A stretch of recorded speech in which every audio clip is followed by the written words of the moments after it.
আনোয়ারায় একটি পিকআপ গাড়িতে তল্লাশি চালিয়ে 190 বোতল বিদেশি মদ উদ্ধার করেছে পুলিশ। আজ শনিবার ভোরে উপজেলার বারাসাত ইউনিয়নের গোবাদি এলাকায় এই অভিযান চালানো হয়। মাদক বহনে ব্যবহৃত গাড়িটি জব্দ ও চালককে গ্রেফতার করা হয়েছে। গ্রেফতারকৃত যুবক মাটিরাঙ্গা থানার কামাল উদ্দিনের পুত্র আমির হোসেন, বয়স 28।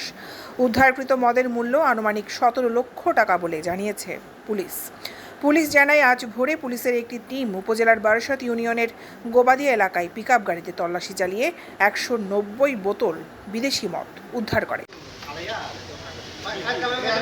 এই বিষয়ে আনোয়ারা থানার officer incharge OC Sohel Ahmed বলেন, গোপন সংবাদের ভিত্তিতে অভিযান চালিয়ে মদ সহ তাদের গ্রেফতার করা হয়। গাড়িটি জব্দ আছে। গ্রেফতারকৃত যুবকের বিরুদ্ধে বিশেষ ক্ষমতা আইনে মামলা দিয়ে জেল হাজতে পাঠানো হয়েছে। দৈনিক আজাদী নিউজ ডেস্ক।